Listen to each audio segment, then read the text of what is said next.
everybody, hope all is well.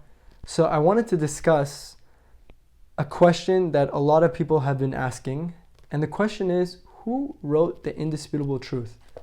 There's this book right here, it's called the Indisputable Truth. No, it's backwards here. And the book, discusses, brings proofs, compelling evidence for the existence of God, compelling evidence that Judaism is true, compelling evidence for the purpose of life, and so many broad topics. And the question is, who wrote this book? Now, this book was written around 4 years ago, maybe 3.5, 4 years ago. And the author did not write his name on the book. Now, the idea is, who wrote it? Who's the author? And why did he not write his name on the book? So, I know I'm saying this in public, putting this on video. I am the author of Indisputable Truth. My name is Rabbi Aaron Golfiz. My name is Aaron Golfiz, but I'm also a rabbi. My name is Aaron Golfiz. I wrote this book, and I know there's a lot of people. I got a lot of positive feedback from not writing not writing my name on the book. I got a lot of negative feedback from not writing my name in the book. A lot of people think, oh, you're not writing your name on the book, or you're trying to hide something. It's nothing to do with that. We're not trying to hide anything. As you could see, whoever's following the YouTube channel, I've been posting a lot on the channel.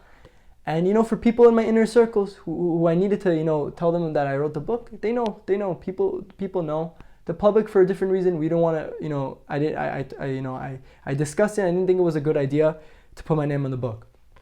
Now we're coming out with a new edition of the book, which my name is going to be on the book, and all the people who worked on the book, all the other co-authors, all the other people who just helped just make the book possible. Now, I want to answer the question why, we chose. It's not me. I'm not the only one who wrote it. I'm the main author. I put everything together. I was leading everything. But there were other people who, without them, this book would have never came to fruition. They helped, bring everything. They without them, I don't know where I would be. I don't know if I could do it. I'm not such a good writer. I'm just kidding.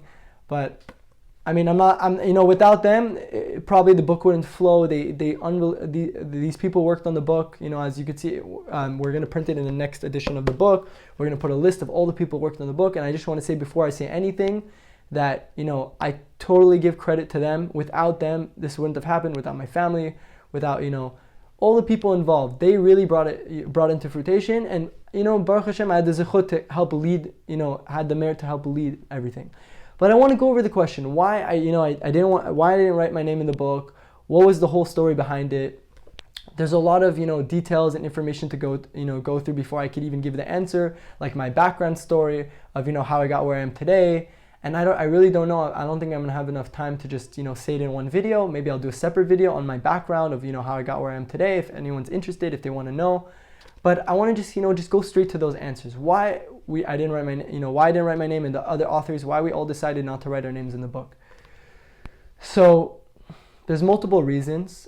I'll tell you the two, probably main reasons. I think this is just at the forefront of all of our minds when we we wrote the book and we're deciding, okay, first let's why did we write the book in the first place? Why did I want to write the book, and why did So this is how it started.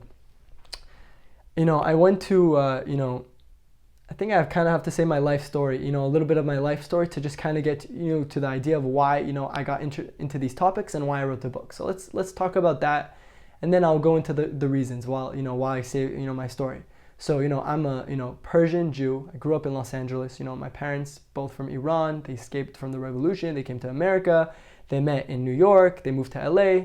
I grew up in Los Angeles, California, in the Jewish community there, and I always grew up I like to say I went to Jewish school. I went to modern Orthodox school, and I grew up learning about Judaism. I knew how to read Hebrew. I knew all this stuff. I knew kind of the dues. I know there was Shabbat. I knew the idea of kosher, the idea of Shabbat. I knew that, but the idea was I was never really connected to my Judaism. Although I went to Jewish school, although I always believed in God. I didn't write this book because I was an atheist. I always believed in God.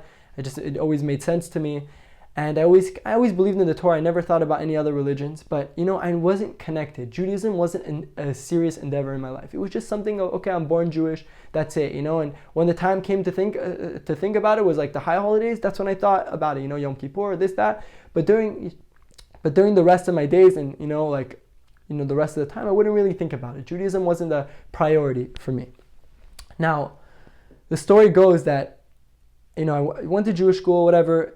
After that, I went to high school, 9th and 10th grade. I was in a Jewish high school, but still not connected, not really, and at that time, my brother was spending his gap year in Israel. So I skipped 11th and 12th grade. I went to college. I was a pre-med student. I was my dream was to be a doctor, and I'm not saying that it's not my dream still, but it's kind of like a, different story for a different time. But the idea is, I was in the pre-med route. I was taking all my science classes, and I was very into wisdom. I might have not been into Torah because I didn't know what Torah was, but I was very into wisdom, philosophy, science, biology, chemistry, like all these different topics. I was very, very, just reading every book I could, watching every video on any topic. I was very, very familiar with physics and, every topic you could think of science, I was into, okay?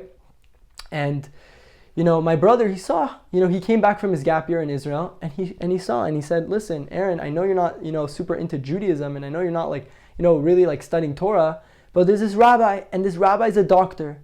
His name is Rabbi Dr. Akiva Tatz, okay? And, he had like there was a website, simpletoremember.com, and, I had all his, like basically a podcast, all his audio recordings of all of his classes. And like I looked at the website and I saw like, whoa, like classes on purpose of life.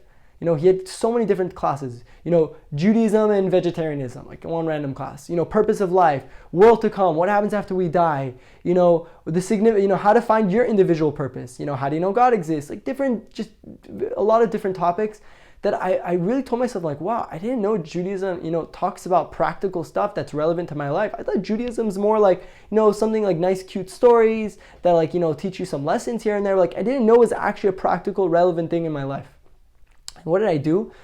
When I started driving, back and forth from college, I started listening to these classes. I gave it a chance. I opened the door. And, once I started listening, I started getting into it. Wow, okay, Torah, science, evolution, age of the universe, different topics that, boggled my mind that, I didn't think about these topics before, but now that the rabbi talks about, I'm like, oh, what does Judaism have to say on this topic and that topic? And then opened the door for me. And eventually, those 2 years while I was in college, I was just listening to recordings. I got to the point where I finished Rabbi Akiva Tatz's class. I finished basically every single one of his class, and I needed something, I got to the point I knew all his jokes, once you get to that point, now you could start, I think you have permission to start, going into new topics and new speakers and everything.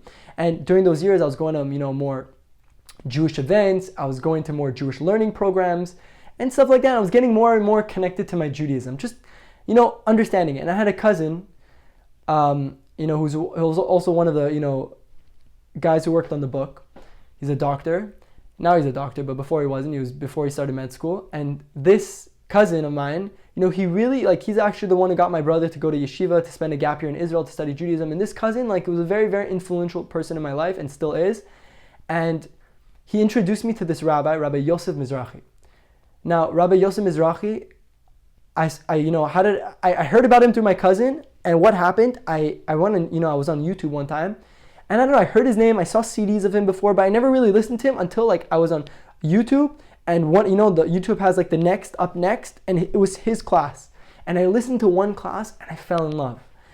I love the way he spoke. I love how he was so straight up, getting straight to the. I'm a very straight up, logical guy. I love that. I love when someone tells you, the Torah, how it is, and and is very logical about it. And what I loved especially was the idea of how I never knew that you could approach Torah, prove Torah. You could prove God exists scientifically. You could prove the Torah is from God. And he had a class called Torah and Science. I started listening to those classes of how he proved God exists and how he proved the Torah is from God, showing you that there's no way a human being could write the Torah. Just beautiful, classes on these topics. And that's where I got into, his, I would call it like a rabbit hole, but obviously not in a negative way, but in a good way. He had tons of classes on YouTube, and he had a website, and I, those 2 years or whatever, so I was doing Rabbi Akiva Tatz, and it was also Rabbi Mizrahi, just pounding, to the point where I realized to myself, listen, what am I doing? Am I really serious with my relationship with God?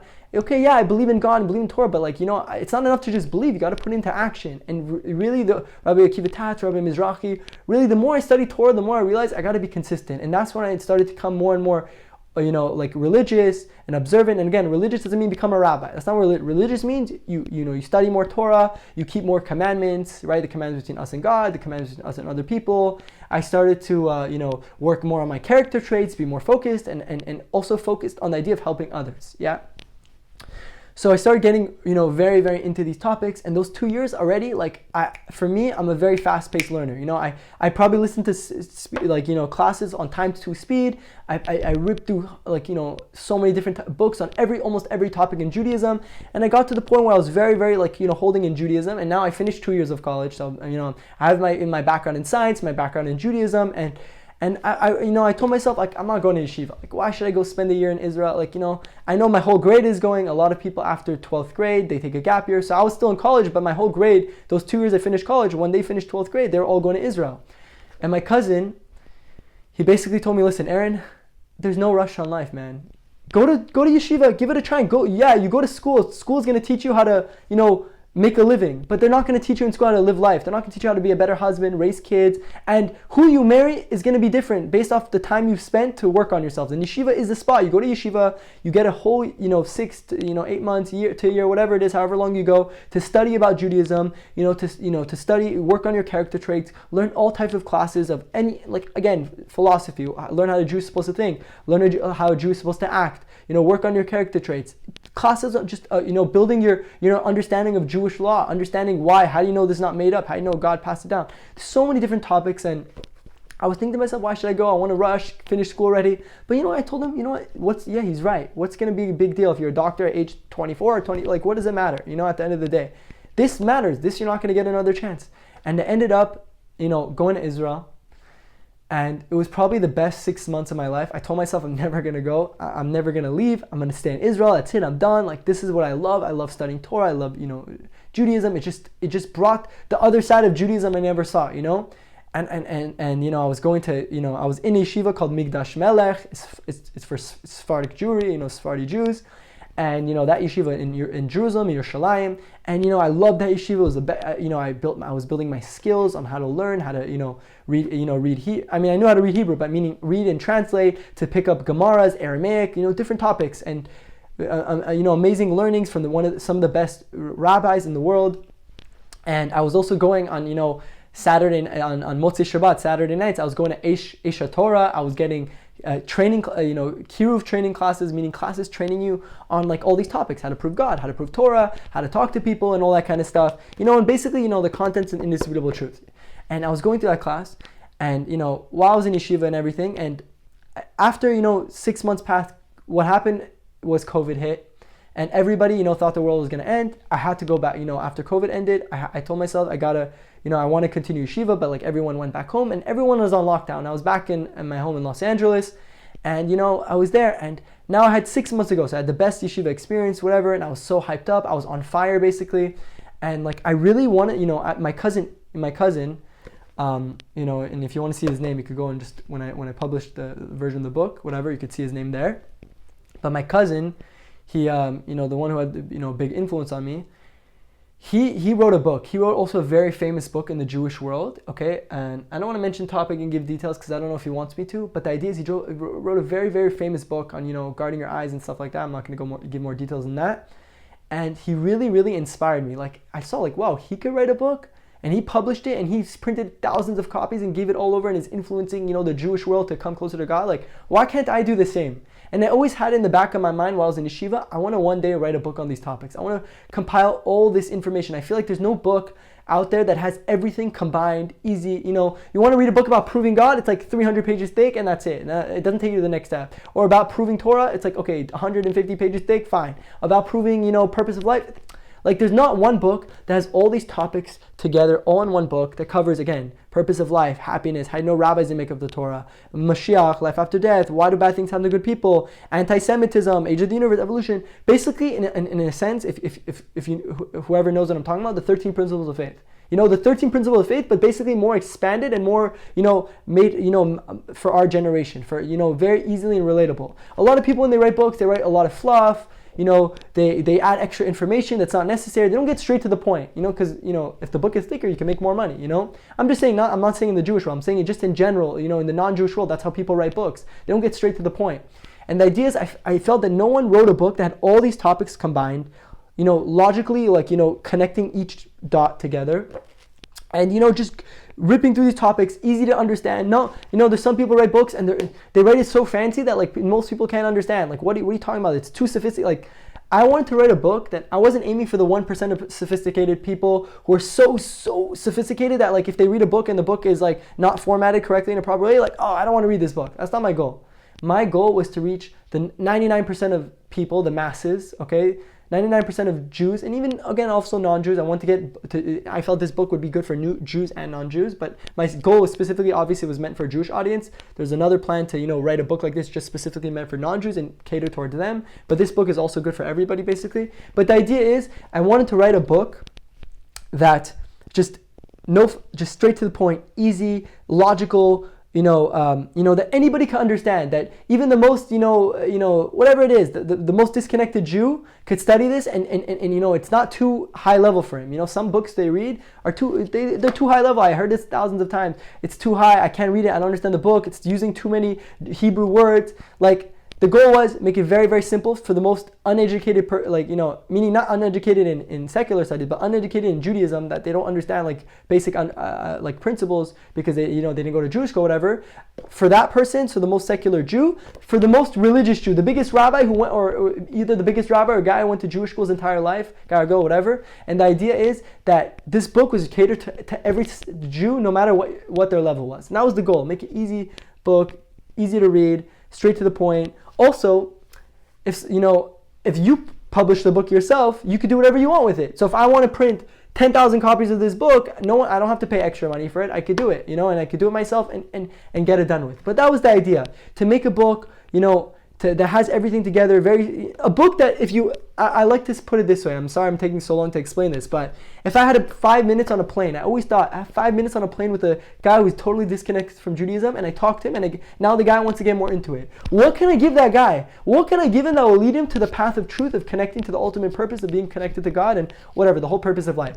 And I felt there's no book out there I could just hand him the book and assume the book is going to take them there, right? And if you read this book, although it gives you all the foundations and everything, but at the end of the book, we have recommended Jewish books, we have recommended, Jewish websites, we have, a social media page, we give a list of all the bookstores for people to get more books, we have WhatsApp chats, we have, there's programs where you can learn online learning with one-on-one. And so if someone reads this book and they get inspired, okay, now he sees, oh wow, I'm inspired. Okay, I want to learn on Project Inspire. I want to learn in Partners in Torah. I want to get a one-on-one partner. Or there's programs like Olami, right? There's so many Olami programs for young college and young professionals that they could if they're in college or if they're young professional, they could, have a connection to a rabbi. They could get, some type of way of connecting to their Judaism, or Jewish apps or Jewish websites, or most importantly, Jewish yeshivas in Israel. That if you go to Israel, let's say someone says, I want to go to Israel, I want to study Judaism, I want to get that. So we made a whole,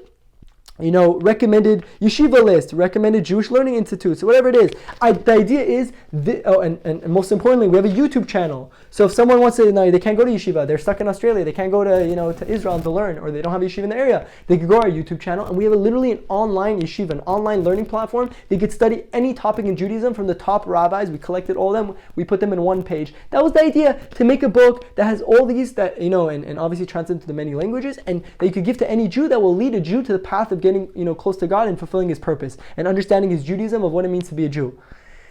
And that was the idea of the book. And you know what happened? I had 6 months until until I went back to college. So I was finishing my college. I had 2 more years. I was a bio major. I moved to New York. I was in a college there, and I finished my studies. But the idea is, I had 6 months until then. So I told myself, it's COVID. If not now, then when? When am I going to do it? If I don't write this book now, when am I going to do it? Who's going to do it? Who's going to help me? Who's going to do it? Who's going to write it? If you don't write it, I have the ideas. God, gave me all the right information. He put me with the right connections. He put me in the right classes. He gave me the right books. He gave me everything I needed, all the wisdom, all the knowledge, all the experience, all the, if I needed to ask questions, I had exactly who to ask to and where to go to, to write this book and bring it to fruition, And the idea is, I said, we say in Pirkei Avot, in a place where there's nobody to do the job, you got to step up and be the man. That was going through my mind. I said, I got to do this. I got to put it together. So I called one of my friends. one of the guys that, who became more observant because of me. And I told him, listen, I have an idea to write this book, and I have all the information, I have all the knowledge. I just need someone to sit down with me, and I tell them the ideas and sit down and write it out with me. And so this is my friend. He did it with me. He doesn't want to, say his name. He wants to be more anonymous. But the idea is we sat down 6 months. I was telling him, okay, write this, write that, let's write this section, let's organize this. And we're just compiling everything together, putting it out. He was sitting with me every night, writing out exactly all the ideas I had to say, helping me with it. And, we came out with the sample, 6 months. It was, honestly, the book was like this, much thinner than this, maybe a third of the size. But we came out with the book. Everything was ready. Now, what happened was, so my college for 1 year of it until I moved to New York was still on Zoom, because everything turned into Zoom. So while I was in college that year, I was working on the book, traveling, and just working on it, talking to the biggest rabbis, who are experts in the topic, getting to look over every section. I knew these topics very well, but I wanted to get someone to look over it, make sure. I got rabbis, the Aish rabbis, thank all the Aish rabbis, and Rabbi Dov Ber Cohen, Rabbi Moshe Zelman, all these, amazing rabbis from Aish Torah, and different rabbis, just different experts. Again, too many to mention right now. But the idea is what they, I went through the book, wrote it, and now fine, we had the first edition of the book. Now I traveled to Israel. I went to big rabbis. I got haskamas. Haskamas are letters of approbation. I got big rabbis to look over the book. Rabbi Lawrence Kelman, Rabbi Zev Lev, Rabbi Yitzchak Breiters. I went to a lot of rabbis. And the idea is that they said, okay, we went through the book. We confirmed it. The book's good, because it's very important in the Jewish world. If you're writing a book, you got to write a letter of approbation. Okay. Now, going back. So where do I start? I forgot. I lost my train of thought. But the idea is that that's what happened with the book. And, I throughout the years, we just came out with different edits, and my other the rest of, maybe I'll just say it now. The idea is, after I went and moved to New York, I did college there for a year. I finished my bio major. I finished the book and everything. I started publishing the book, and the whole goal was of the book, just to say this, very important, that this is not a money making. We're not here to make money. I wrote the book, and all the other authors, we didn't make 1 penny off this book, not one. All the money that, again, we put the book on Amazon. You might see the book on Amazon for $26. We're not making money off that. All the money is going back to the account to print more books and do other book-related projects, like to make YouTube videos from the book, to translate the book to other languages, we're sending people copies all over. And the idea is the book, once it came out, thanks to very big Rabbi Yeshua Zitron, Rabbi Yosef Mizrahi, Rabbi Ari Ben Shushan, different rabbis who just were promoting the book. I made sure to go to every single big rabbi in the area of Kiruv and outreach to give them a copy of the book, to let them know about the book, that this is a tool now to save them so much time and energy that they could just give out wherever they go. And I told them I'll give them unlimited supply of books. And the idea is the book spread like wildfire, Baruch Hashem. It went all over America. We literally spread it everywhere. We spread it all over Israel. Got to every yeshiva and seminary, learning institute there for, college and young professionals. And the idea is it spread like wildfire. And it really, really, and thank you for all the people, whoever's watching this, who emailed throughout the years. You gave us, a lot of energy to keep focusing on the book and working on it and making it better and improving it. So many people all over the world emailing us, thank you, this book changed my life. I ended up staying in yeshiva for another year. I ended up keeping Shabbat, kosher, whatever. Now I'm in touch with Judaism, and I want to say thank you to all those people, just before I forget. But the idea is what? The book spread like crazy, wildfire. Okay, and again, we're not making money. So whoever thinks we're making money off the book, we're making zero money. The money is all going back into the book to print more books and, send it out to people for free all over and basically impact, so many people. Fine. So just to finish my life story, and then I'm going to connect it back to, going to the main question of probably why you guys stayed for 24 minutes right now. Because you want to hear why I didn't write my name on the book and why the other authors didn't either. So finished college, bio major, fine. After that, I told myself, okay, I finished college, I finished everything. I've been already in this Judaism thing for many years already. Now I want to I started becoming, observant at age, 17. Okay.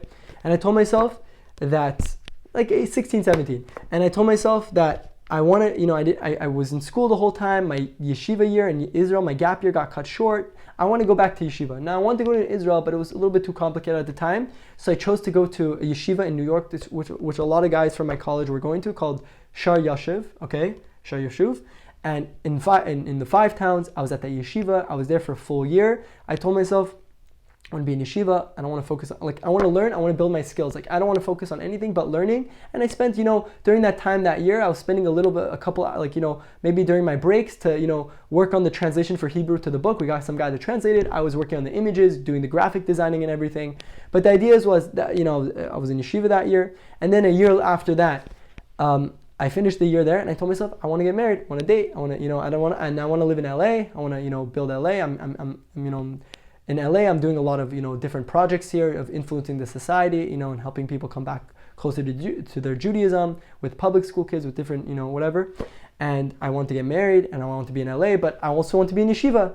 So what happened was my friends and I, we were in touch with a few rabbis, and we're always talking about the idea of building yeshiva, but no one wanted to make the sacrifice to be like, the Nachshon ben Aminadav, to be the first guys to come into the yeshiva, and because it's very scary. You're in a good yeshiva, in a good environment, and you're coming to a place and you're being the test subject. How do you know it's going to work out? So that's why a lot of people didn't want to do it. But I told myself, listen, if we don't do it, if we don't step up to the plate, no, there's never going to be yeshiva in Los Angeles, the 3rd biggest, Jewish community in the world. There's no yeshiva. Miami has a yeshiva. New York has a yeshiva. Every place has a yeshiva. Thousands of yeshivas all over. We're the only place. We're the 3rd biggest Jewish community. There's shuls. There's hundreds of shuls. There's so many Jewish schools. We have so many shuls, Jewish schools, everything. But we don't have one yeshiva for somebody who's post-Israel, wants to come back and study their Judaism after they finish, high school. So we started the first yeshiva here in LA, and in the beginning we got like 10, no one wanted to go in. I told myself I'm gonna do it. I got my friends. I said, guys, if we don't do it, and we talked to the rabbis, and we started the yeshiva. 10 guys. It's called the Yeshiva of Los Angeles, and Baruch Hashem, the yeshiva till today, it's already been like 2 years, almost a year and a half, 2 years later. The yeshiva is still thriving. Everything is amazing. So the idea was that we started the yeshiva, and now for me, I wanted to, be in LA. I want to, get married here, and I want to find a girl here. And Baruch Hashem, because I feel like, when you make the sacrifices, Hashem, really pulls through. And what happened was, within a few months, I got married, okay, of being in yeshiva. And then now my wife and I decided, I told her, listen, if we don't go to Israel now to, my dream was to study in a kollel called Jerusalem Kollel. By Rabbi Yitzchak Berkowitz is the Rosh Kollel. Him and Rabbi Blackman, they run the yeshiva, and they run the kollel. And Rabbi Berkowitz also Rosh Yeshiva, the head of Eish Torah. But before he was head of Eish, he was also he started this kollel. And the kollel, the whole idea of the kollel is to train you to get smicha, in the areas of nida, in the areas of kosher, in the areas of Shabbat, and also to give you training in, topics of, of all these different kiruv topics of proving God, proving Torah, whatever. I mean, I didn't really go for the training. I wanted to go for more of the halachic aspect, but I wanted to focus on my learning. But the idea was, I went there, I was there at the yeshiva, it was amazing, learned as much as I could, grabbed as much as I can, got smicha and everything, and then we had to come back to LA, I wanted to stay longer, but it didn't work that way. Hashem had different plans. We had to come back to LA, and now the story was I'm in LA, and obviously, I'm in Kol and Yeshiva, but, it came the time that we decided that, the best decision for me was to go into, at least, for now, just to, go into the route of kiruv. Now, what is kiruv? Kiruv means Jewish outreach. It's basically, people who, dedicate it's like a job. You're dedicating, you're a rabbi, and you're dedicating your efforts to teaching people who are less affiliated with Judaism. So the organization I chose to work with, there's a few organizations on the table that I really wanted to work with, and I saw were great ideas, but I ended up, working with an organization called Olami. Now, and it's called Olami Together. So there's Olami is the umbrella organization, and the program is called Olami Together. It's an online yeshiva. And what is the idea of the program? It's a beautiful program. The whole idea of the program is that it's an online yeshiva, meaning it's revolutionary. A lot of people think, I can only learn Torah if it's by me or whatever, it's next to me or different timings. A lot of people have a lot of different excuses why they can't learn. It's too far away, the shul, the time doesn't work with me. So our whole program, there's 3 aspects to our program. The aspect number 1 of our program is the idea that you can learn with a rabbi, like a top rabbi, not like a regular person, like top rabbi in this, who knows how to deal with, beginners and everything, but, one-on-one learnings, so we have that aspect of our program. The other aspect of our program is we have online classes, so we have a Zoom link, there's every hour of the day, every 30 minutes there's a rabbi giving a class, and you could join the Zoom, so we do one-on-one learnings online classes, and the other thing we have is like live experiences. We do a lot of trips. We do, trips to meet our students, because it's not so much, it's really hard to make a relationship just through Zoom. But the idea is, so we have trips, going, Israel trips, New York trips, the trips all over, all the different countries, and the idea is, so we can meet our students and, develop a bond with them. It's much more effective. But the idea is a yeshiva that no matter where you are in the world, you could be in Hawaii, Italy, Spain, you could be all over the world. The idea is you could study with the Rabbi Torah at any time of the day, and be connected to a Jewish, kind of like it's really an online Jewish community. It's an online Jewish community for guys ages 18 to 32. That's the men's program. There's a women program called Olam Sold for the same thing. But the idea is I felt that with what I wanted to do, to have a major impact, to reach as many people as possible. And I love the person who started the program. Crazy story how we met. He basically read my book while I was in yeshiva in New York, and he said, I love your book. How can I get more copies? I said I printed thousands of them in Ramat Bet Shemesh, and he lived in Bet Shemesh in Israel. And he's like, wow, tell me more about yourself. I told him I'm from LA. I'm a Persian Jew. I'm from this area. And he basically like, wow, I'm from LA. I'm also a Persian Jew. I live in Ramat Bet Shemesh. Like all the things were lining up. And he says, it's funny. What yeshiva are you in? You're in Shar Yashiv. Oh, I'm coming there in a week. I'm running a big Shabbaton there. And we met, and it's crazy. If we met one week later, we probably would have never met. But he came at the right time. Hashem set it up perfectly. And we knew each other. And I told him, listen, I love what you do. And one day when I get the chance, when it all works out in my life, I want to work with you. And I want to, help you spread Torah and bring people back to Judaism. That's how I ended up with Olami. And that's what I'm currently doing right now. I've been already doing, for a while already. And now I'm working with an organization called Olami Together. Okay? Now, that's my whole background. That's kind of my story. Obviously, there's a lot more details, but that's the general idea of my story. Now, we could go to the question of why, I didn't write my name in the book, and why, whatever, just going on that topic. Okay, so why did I not write my name in the book? So, my cousin, he didn't write his name on his book, and I got a lot of inspiration. I thought, listen, if, I feel like Hashem, when you do things secretly and privately, he blesses you more. And I felt like if I want to, I don't want to do this out of ego. I'm not writing this book because I want fanfare, followers. I don't care about that. That's not my goal. My goal is I love Torah so much. I'm so in love with Judaism. I'm so in love with God. I'm so in love with the Torah. I'm so lucky to be a Jew. I tell everybody to be if you don't know what it means to be a Jew, you're a guy with $1 billion lottery ticket in your back pocket and you don't even know it's there. And I was so into those ideas and everything. I love Judaism so much, and I want everyone to know what I know. I want everyone to experience what I say a guy doesn't know what it means to be a Jew is no different than a guy with the winning lottery ticket in his back pocket and doesn't know it's there. Is he rich or poor? He's poor. Why? But he's $1 billion ticket, but he doesn't know it's there. It's like you don't have it. And it burns my heart that there's so many Jews who just don't understand Judaism. They look at it from a superficial third grade level because they learn it, whatever, till their bar mitzvah, and they stop learning. They have their lens, their perspective of Judaism is like from the lens of a 13-year-old. They don't understand. They don't know any better. And the idea is, I felt like, so many Jews are missing that, and I got to do something about it. And, and I got to share it. Because if if you have the cure to cancer, you're not going to keep it to yourself. And again, I'm not trying to make that comparison, but like the idea stands that if you love something so much, you can, and you feel like it's going to benefit other people, you can't really be selfish and keep it for yourself. You have to spread it with others. And that's the idea. That's what got me so into this. Okay, so I had to make another video. I had to leave before, so I had to cut the video, and then it's been a week later since I'm recording this now, so that's why things look a little bit different. But continuing on the question, so why did we not write our names in the book? What was the whole reason? So I was saying the idea that one of the reasons was, I got inspired by one of my cousins. One of my cousins, he wrote a book. The cousin that influenced me to actually go into Jewish outreach in the first place, he wrote a book, a very, very famous book. And printed thousands of copies, gave them all over the world, translated them to multiple languages, and he influenced me a lot. He was a very big impact. And I told myself, listen, if he could write a book, I could do the same. Why can't I do the same? Now, when he wrote his book, he wrote it anonymously. And that kind of, I kind of got the sense that, he was doing it like, l'shem shamayim, meaning for the sake of heaven. He wasn't doing it for the sake of, just to get fanfare or whatever. He was doing it because he really, really cared about bringing Jews closer, and he didn't want to do it, people to think that he was doing it because of, ego or this or that. A lot of people want to write books so they could just say, oh, I wrote a book and look cool, but he wasn't. He was really just doing it for the sake of God, for the sake of Hashem. and for the sake of God. I really believe that because he did it, for the sake of God, and he didn't have any ulterior motives, like God blessed him. And that book became very, very famous and influenced thousands of people in the Jewish world, even in the non-Jewish world, really just return and, observe a certain mitzvah, which I'm not going to go into detail with.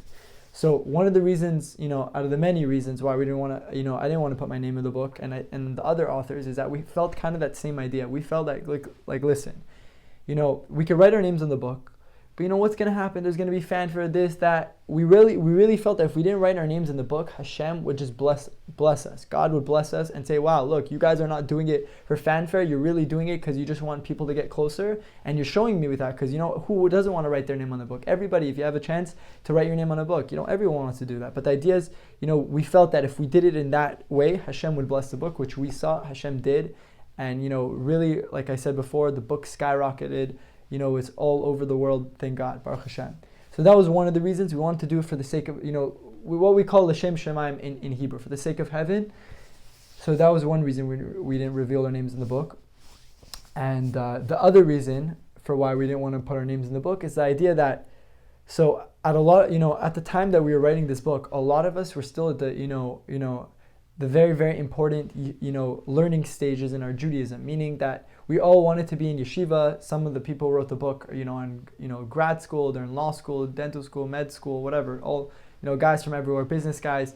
And the idea is that, particularly for me in my scenario, but I was in yeshiva, and yeshiva is a place where, if whoever doesn't know what yeshiva is, where you study Judaism. You're dedicated, like many hours per day just studying about Judaism, studying Talmud, studying, ethics, studying all types of topics to really, advance your connection with, Judaism. And, I was in yeshiva, I was in college, I was in yeshiva 1 year, then I went to college, then I went back to yeshiva for like another 2 years in kollel, so the idea was that I really, really felt that, again, yeah, I could put my name on the book, but when you put your name on something, what happens? Now you have to answer people, now you have to answer people's emails. You're busy. You want to focus on learning, but you also want to impact the world. But at the same time, you have to realize, it's difficult. Imagine all the time is going to be spent. Again, in a sense, that if people, know you're, quote unquote famous, right? And you put your name on something, well, people are going to be asking you, what about this? What about that, right? And if you're at a stage in your life where you just really want to focus more on yourself and focus on your own growth, because at the end of the day, if you don't build yourself up, you can't help other people. How can you go help? How can you, go influence other people when you yourself are not holding in those areas, So I felt like, okay, yes, of course I want to write a book on it, and I felt I know these topics very well, but at the same time, I still need to, grow in my Judaism more, in my learning, building my skills, working on my character traits. And once I felt I got to a certain point where, like, that I really worked on it, and I felt it was the right time, it made sense, So the idea was, at that time I was in yeshiva and I didn't want to get distracted. It's too distracting to put your name on a book, to go out there and deal with so many things. I felt in the other authors, based off what their situation. I'm going to talk more about my situation more than them. But the idea is, I felt that in my life it wasn't the right time. Even though of course I want to do it for the sake of l'shem shemaim, for the sake of heaven. But at the same time also, with what was going on in my life, with my yeshiva, with my school and everything, with my learning, I just felt like it was more important in that point in my life to focus on myself. And obviously when you want to make big life decisions, you can't just do it, of course you have to think for yourself, but you should always ask a rabbi who's your mentor, who knows you well, who has a lot of Torah knowledge. And I asked my rabbis, and I asked the big rabbis, and I said, what should I do? Should I put my name? Should I not put my name? And and they all said, right now while you're in yeshiva, your focus should be yeshiva. Yes, of course, this book needs to go out there, you need to help a lot of people, fine. But your focus should be on yourself right now. So it's better, do it the way you were planning to do it before, made sense, do it like that. And that's why that was one of the reasons we didn't write our names in the book, because, just to focus on our own growth. So, so we don't get distracted from all the, everything that comes with, putting your name on a book, emails and whatever. So whoever we didn't answer your emails, and we're thing, just to answer to kind of justify ourselves, we're very busy. We didn't really have time. Even now we're super busy. We're still doing other things in our life. This is kind of like a side project, so we didn't have enough time to answer. We tried our best to answer as many people as possible. But okay, that's with that. So that's why we didn't put our name in the book. So l'shem shemaim, and basically need to focus on ourselves. Fine. Now, the question becomes now, okay, so what happened all of a sudden? Okay, you didn't write your name in the book. We understand that reason. Why reveal yourself? Why put your name on the book?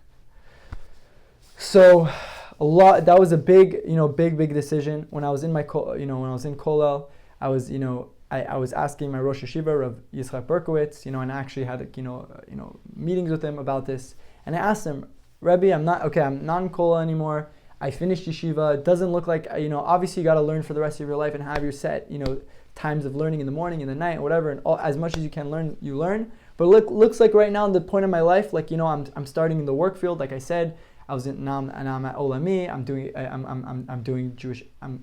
I'm working in Jewish outreach. And I told him, right, like, Rebbe, what do you think now? Do you think now is a good time? Do you think we should put our name in the book? What do you, I don't know. I want to, but also at the same time, all the other concerns. I want to be L'Shem Shemayim. I don't want to lose time. I feel like it's going to take more of our time to put our names in the book. And this is what, Rav Berkowitz and kind of my other mentors, were, Rav Berkowitz is like, the Gadol Dor. He's one of the biggest rabbis in the world, especially in this area of Kiruv. And also I talked to my other mentors, but the idea was that he told me that three things. Number one, you're done with yeshiva. That's number one. Not done in the sense you're always learning, meaning like, okay, you're not in yeshiva anymore, so that concern you had before wasn't a problem. Number two, and the main reason why you should put your name on the book is you want to influence people. Why'd you write the book? He asked me. I wrote a book to influence people. So if you want to influence people, how can you influence people if you don't put your name and you're hiding? If you're hiding, how can you think? It's not, a lot of people, they felt like we didn't write our names on the book because we're hiding something. It had nothing to do with that. I said the reasons before. We're not hiding anything. There's no issue with that. But why reveal ourselves in the book? Because why put our names in the book? Because the idea is we want to influence more people. That's why I'm writing my name in the book. Imagine, I'll give you like an example. Imagine you have a big rabbi. Let's say, again, not to compare myself to anybody. I'm a nobody compared to these big rabbis. But let's say Rav Chaim Kanievsky or Rav Ovadia Yosef. Okay, let's say Rav Ovadia Yosef, one of the biggest rabbis, or Rav Noach Weinberg, whoever it is, right? Imagine these big rabbis. They influence the world like crazy, but they never wrote their names on their books. Okay, so they're hidden from the whole world. Now, if you have a skill and talent and you're hiding yourself from the world, okay, yeah, it's okay if you're building yourself at a certain point, you couldn't handle it, fine. But if you're hiding it for the rest of your life, then all those people, imagine all those people that Rabbi Ovadia influenced by going and giving speeches, by, writing his name on the book. Now people knew who to ask questions to. The idea is you inspire way more people. Now, imagine all the big rabbis said, oh, we're going to be so holy, we're going to be so humble, let's hide ourselves from the world and not reveal any of our good actions. Yes, you should try your best with certain, actions that won't make really a big difference if other people know what you did or not. Okay, try your best to keep it silent, try to keep it low key. But when it's something like this, where a lot of people, if they know you wrote your name on the book, they'll know who to look up to, they'll know who to ask. Some people, unfortunately, I don't know why, but it makes sense. They don't read books with no names on it. So those people, how do they know who the guy writing the book? That's why there's haskama, there's letters of approbation in the beginning from big rabbis. That's whatever, but that takes away that reason. But at the same time, I understand people's feelings. They want to know. I'm reading a book. When you read a book, you're kind of connecting to the author. You're connecting to the mind of the author. I want to know who the author is. I want to know who I'm connecting to. Is it who's the guy? Maybe some weirdo. Like who's the guy? You want to know. And the idea is we wrote our names in the book for what? Because we want to influence people. We want to get out to more people. We want to be able to help people. And if you're hiding yourself, you can't help many people as you can. So the idea was that was the reason we wanted to write our name in the book. And like I said, if anybody heard my previous Parsha classes, like for example Noach, right? That was the sin of Noah. Noah kept himself, he was to himself. He was ish tam v'dorotav. He was a tzaddik and he was a tam, but he was a righteous person, but only in his generation. Why in his generation? Because he wouldn't reach out to other people. He only focused on himself.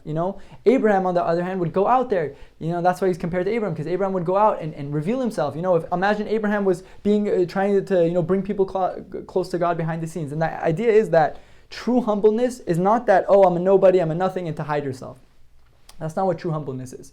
Look at Moses. He was probably one of the smartest people who ever lived. He reached the highest levels of wisdom. Him and obviously King Solomon. Okay, he was tall. He was good looking. Moses had everything. He was rich. Moses had everything going for him. What's humbleness? Humbleness is when you have skills and talents. Okay, but and the Torah says he's the most humble man in the world. But what is that? How can he be the most humble man? He has everything. He isn't humble to be like say you're a nobody and be to yourself and hide in the in the bushes. No, humbleness means when you have skills and talents, but you use them for the right thing. You know, Hashem is the one who gave you these skills and talents. And if you say, oh, I'm the one who got these skills and talents, fine. That's gaiva, that's ga'ava, that's arrogance. But if you say, no, I have skills and talents, and it's not me, it's from God. God gave me these skills and talents, and He wants me to use it for the ultimate good. That's called being humble.